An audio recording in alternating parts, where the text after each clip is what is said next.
بالتالي مين المتقدم؟ رضوان قلعجي. القلعة الحمراء مع رضوان قلعجي ستكون حصينة إذا ما سجل الكرة. نعم قلعجي، أوه نعم، والكرة الآن قد تكون الأخيرة. إذا سجلوا الجول خلاص سيكون الاتحاد بطلا لهذه البطولة. جماهير حضرت، جماهير كبيرة حضرت، وركلة الجزاء الرابعة وقد تكون الحاسمة. من المتقدم؟ يلا يا أباضاي، يلا يا زلمة، يلا يا أباضاي في هذه الكرة. شو بدك؟ تسجل جول ولا ما تسجل؟ تسجل تحسم، والكرة جول جول جول.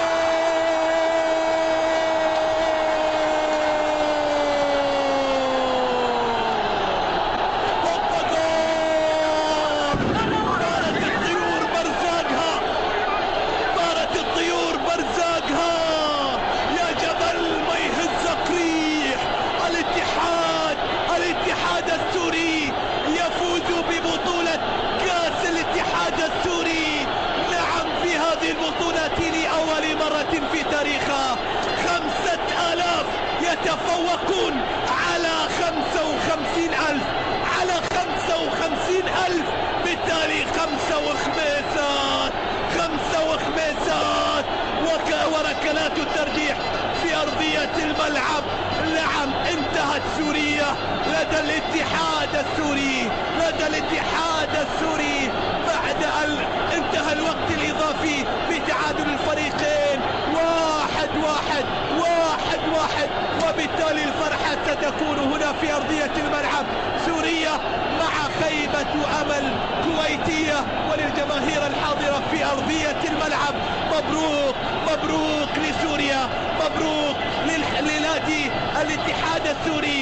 نعم الجماهير التي حضرت في أرضية الملعب كانت ولا تستحق أن تخرج يعني منكسة الرؤوس، لكن عالم كرة القدم لا يعرف المستحيل، فالمستحيل الذي يحصل في أرض الملعب، نعم يحصل في أرض الملعب أن تنقلب الطاولة. كرة القدم غدارة مكارة، قول عنها ما تقول.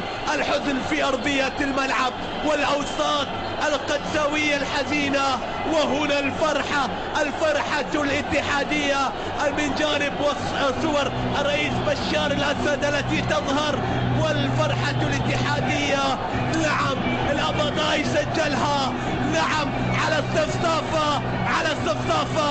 الاتحاد ما كان بده الوصافة، وهو الآن شو اللي كان بده الكاس، وحصل على الكاس.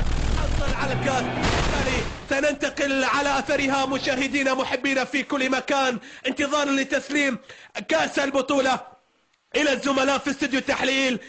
كنت معكم أنا محدثكم محمد البدواوي، وننتقل إلى زميلي عدنان حمد في تحليل هذه المباراة وفوز نادي الاتحاد السوري بركلة ترجيح على القادسية الكويتي. فإليك الكلمة زميلي عدنان حمد.